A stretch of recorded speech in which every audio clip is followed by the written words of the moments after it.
Vous êtes mesurablement moins intelligent que vos grands-parents aujourd'hui. Et la science a déjà prouvé cette vérité étrange et troublante. Pendant 100 ans, les scores de QI ont grimpé à chaque décennie. Puis, vers l'an 2000, quelque chose a discrètement basculé. Nos cerveaux ont commencé à rétrécir dans le mauvais sens. Et les données sont pires que ce que quiconque attendait honnêtement aujourd'hui. Commençons par ce que mesure réellement un test de QI. Ce n'est pas la sagesse, ce n'est pas le talent, ce n'est pas le savoir. C'est une exploration ciblée de la reconnaissance de motifs, de la mémoire de travail et du raisonnement abstrait, les ingrédients bruts de la pensée humaine. Les scientifiques pensent que ce sont les muscles mentaux derrière chaque invention, chaque diagnostic, chaque idée originale jamais produite par l'humanité. En 1984, un politologue discret du nom de James Flynn a remarqué quelque chose de véritablement étrange dans d'anciennes données. Il examinait des décennies de scores du renseignement militaire venus du monde entier et il a remarqué une tendance qui n'avait pas de nom. Les scores augmentaient, pas d'un peu, mais d'environ 3 points tous les 10 ans, génération après génération. Imaginez que vous vivez en 1900. La personne moyenne de cette époque obtiendrait environ 70 au test de QI d'aujourd'hui. Aujourd'hui, ce même score qualifierait une personne de déficiente cognitive, un effondrement saisissant de ce que nous appelons la normalité. Votre arrière-grand-père, parachuté dans une salle de classe d'aujourd'hui, aurait sans doute du mal à suivre le cours. Ce phénomène a reçu un nom, l'effet Flynn. Et voilà ce qui est frappant. Ce n'était pas un seul pays, on l'observait presque partout dans le monde. Norvège, Japon, Kenya, Brésil, à travers les continents, à travers les cultures, à travers les systèmes économiques, les enfants ne cessaient de surpasser leurs propres parents. Les parents ont surpassé les grands-parents. Les chercheurs ont débattu de la cause, une meilleure alimentation, une eau plus propre, des familles plus petites et davantage d'éducation pour tous, la disparition du plomb dans la peinture et l'essence. Quelle qu'en soit la raison, cette courbe sur le graphique n'a cessé de grimper. On avait l'impression que le progrès était une loi de la nature, comme si l'esprit humain montait sur un escalator sans fin. Puis, vers 1995, quelque chose s'est discrètement brisé, et le premier avertissement est venu doucement de Norvège, justement. L'armée norvégienne teste depuis des décennies presque tous les jeunes hommes du pays, constituant ainsi un ensemble de données remarquablement fiables. Un relevé continu remontant à 1960, épargné par les biais de sélection et les changements de méthode au fil de nombreuses décennies. Les chercheurs ont compilé les chiffres complets en 2018, s'attendant à voir la fameuse progression Flynn poursuivre sa montée. Le graphique est monté, a culminé au milieu des années 1990, puis s'est infléchi indéniablement vers le bas, pas stable, en baisse. Année après année, le score moyen baissait, discrètement, régulièrement, d'environ 7 points de QI par génération. Au début, les scientifiques ont cru à un bug, peut-être que le test était dépassé, peut-être que les données mentaient tout simplement, peut-être que l'immigration avait modifié la population, ou peut-être que les jeunes hommes étaient simplement plus paresseux pour passer l'examen. Ils ont donc tout vérifié. Ils ont contrôlé l'alimentation, la scolarité, le revenu familial et même les effets régionaux et ceux liés à l'année de naissance. Ensuite, ils ont comparé des frères et sœurs au sein d'une même famille. Des frères nés à 10 ans d'écart, élevés par les mêmes parents, même maison, même nourriture, même éducation, et pourtant, le cadet a obtenu un score inférieur à celui de son frère aîné. Le déclin n'était pas une question de qui passait les tests, c'était une question d'année de naissance. L'année comptait. Puis le Danemark l'a confirmé, puis la Finlande, puis le Royaume-Uni, la France, les Pays-Bas, l'Australie. La même courbe descendante. Même les États-Unis, dans certaines études, ont commencé à montrer la même courbe descendante sur plusieurs mesures cognitives. Le renversement était réel, et il se produisait dans tous les pays où l'effet Flynn d'origine avait été le plus marqué. Voici le rebondissement étrange. Plus la nation est riche, plus la chute est marquée. Les pays les plus riches ont en fait reculé le plus vite. Ce n'était pas un problème de mesure. Les mêmes tests, la même notation, la même structure de population. Les instruments n'avaient pas changé du tout. Une nouvelle génération n'arrivait tout simplement pas à égaler l'ancienne. Mémoire de travail, vocabulaire, raisonnement mathématique, tout s'effondrait en même temps. Les trois piliers de la cognition humaine s'érodiaient en silence, tous en même temps. Et personne, nulle part, ne parvenait à s'accorder sur la raison. Mais pourquoi l'évolution se mettrait-elle soudain à reculer? La première théorie était la plus laide. On l'appelait la fécondité dysgénique.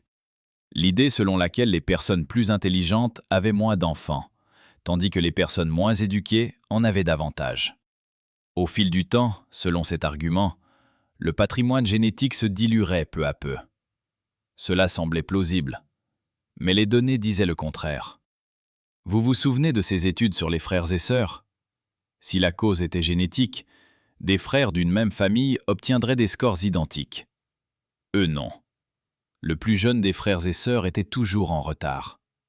La génétique évolue d'une génération à l'autre, jamais en l'espace d'une seule décennie. Cette théorie est donc tombée à l'eau. La deuxième théorie portait sur l'école, sur la manière dont l'éducation moderne a cessé d'enseigner la pensée abstraite. Peut-être que les tests par cœur et les fiches d'exercice standardisées ont remplacé ce type de réflexion ouverte qui développe les véritables capacités de raisonnement. Le temps de lecture à la maison s'est effondré. Les enfants passaient moins d'heures avec des livres et beaucoup plus d'heures devant des écrans. Les études montrent que l'adolescent d'aujourd'hui lit pour le plaisir moins de la moitié du temps que celui des années 80. Et la lecture longue est le meilleur indicateur de la mémoire de travail chez l'adulte, et elle disparaît à toute vitesse. Mais voici le rebondissement. La qualité de l'école à elle seule ne peut pas expliquer une chute aussi rapide, même avec des budgets en hausse. Même là où les taux d'alphabétisation restaient stables, autre chose se passait en arrière-plan, dans chaque foyer, dans chaque poche. La troisième théorie pointait vers l'écran, le passage de l'imprimé à la vidéo courte et au défilement sans fin. De l'attention soutenue aux décharges de dopamine toutes les 9 secondes. Notre cerveau s'adapte à ce que l'environnement exige. S'il exige une concentration profonde, le cortex préfrontal se renforce. S'il récompense le changement constant, le cerveau se reconfigure. La plasticité n'a pas de morale, elle suit simplement la charge. Ce qui entraîne ton attention façonne celui que tu deviens. La mémoire de travail a commencé à rétrécir. La capacité d'attention s'est fragmentée. Microsoft a mesuré la durée d'attention moyenne d'un adulte en 2000 à 12 secondes pleines. En 2015, elle est tombée à 8, plus courte que celle d'un poisson rouge. Les gros multitâches obtiennent de moins bons résultats aux tests cognitifs. Ils obtiennent de moins bons résultats même sans faire plusieurs choses à la fois. Les dégâts persistent. Pourtant, rien de tout cela n'explique vraiment cette vitesse spectaculaire. Et voilà le retournement.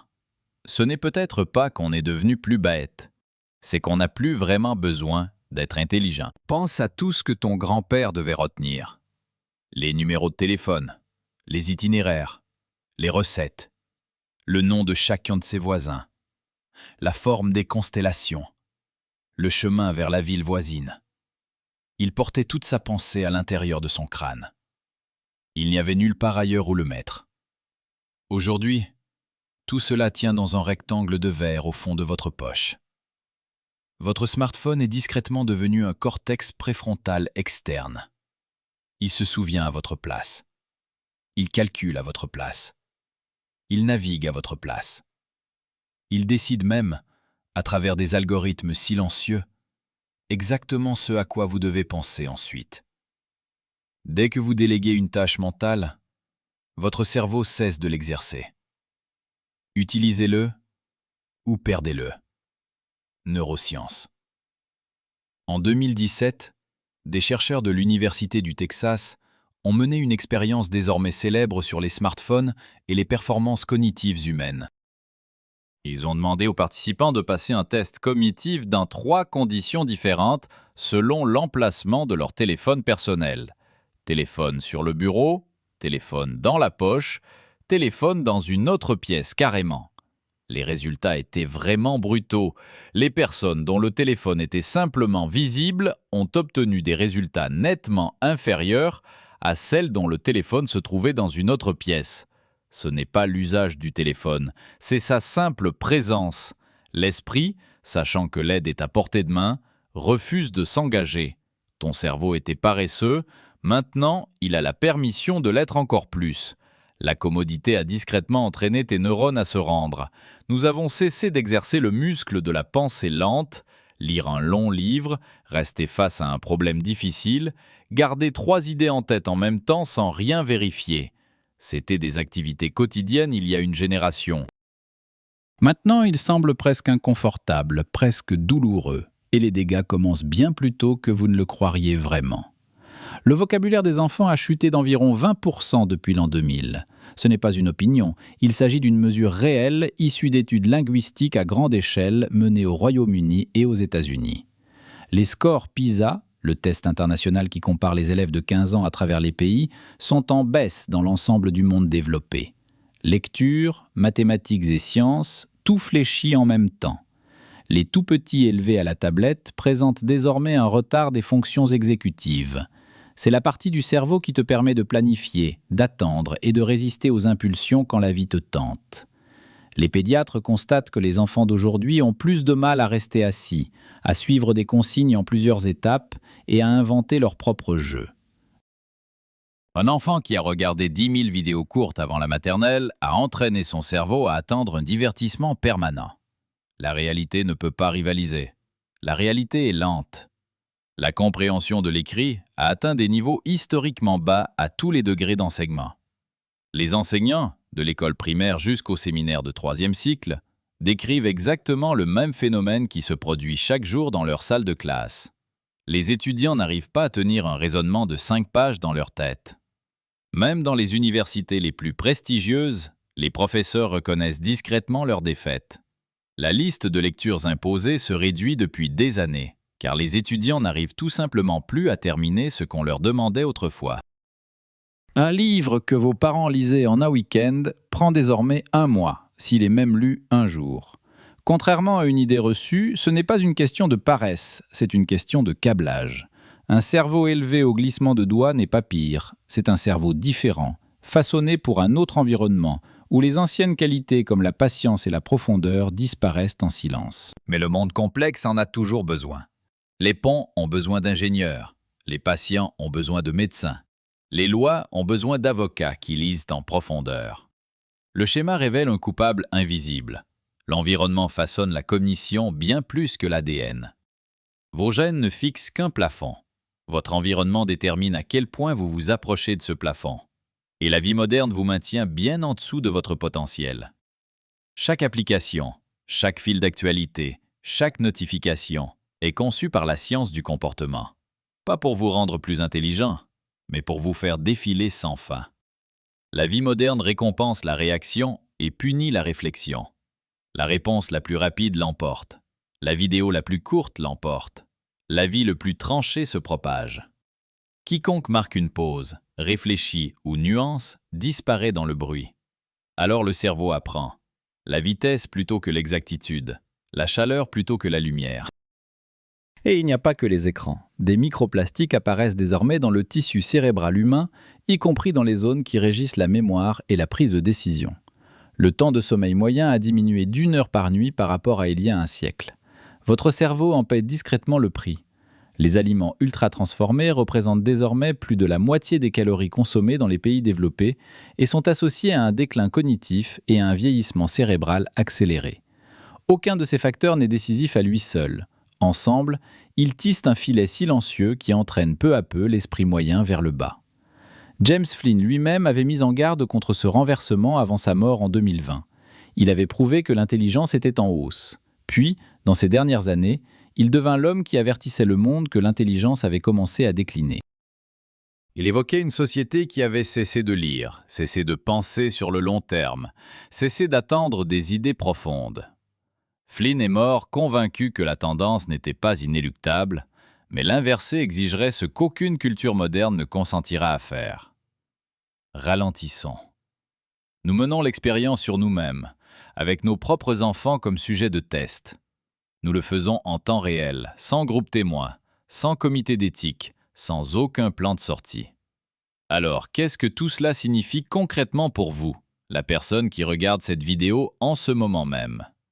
Voici ce que les gros titres ne vous disent jamais. Ce déclin est réversible, à l'échelle de chacun. La même plasticité qui a ramolli ton esprit peut aussi l'aiguiser à nouveau. Il lui faut simplement la bonne charge. Le cerveau qui s'est adapté au défilement peut se réadapter à la profondeur. La lecture approfondie reconstruit la mémoire de travail en quelques semaines. Pas des mois, des semaines.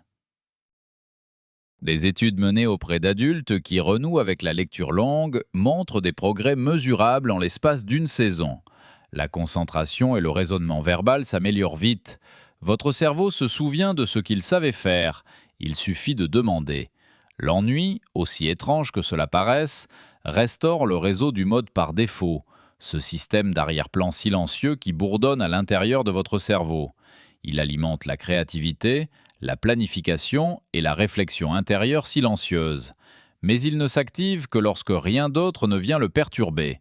Quand tu fais la queue sans ton téléphone, quand tu marches dehors sans écouteurs dans les oreilles, quand tu fixes le plafond avant de t'endormir. La vie moderne a presque éliminé l'ennui de nos journées. Et en l'éliminant, nous avons éliminé l'état même dans lequel l'esprit accomplit son travail le plus profond et le plus lent. La marche aide, surtout les longues marches sans aucune stimulation. Le sommeil aide plus que presque toute autre intervention. 7 à 9 heures dans l'obscurité, selon un horaire régulier, restaure la consolidation de la mémoire et élimine les déchets métaboliques. Les protéines aident, le silence aide. La conversation, la vraie conversation, aide énormément, celle où l'on soutient le regard de l'autre. Suivez une pensée pendant 1 heure. Choisissez la friction plutôt que la facilité. Lisez l'article le plus exigeant. Empruntez le chemin le plus long. Résolvez les problèmes mentalement avant de saisir votre appareil.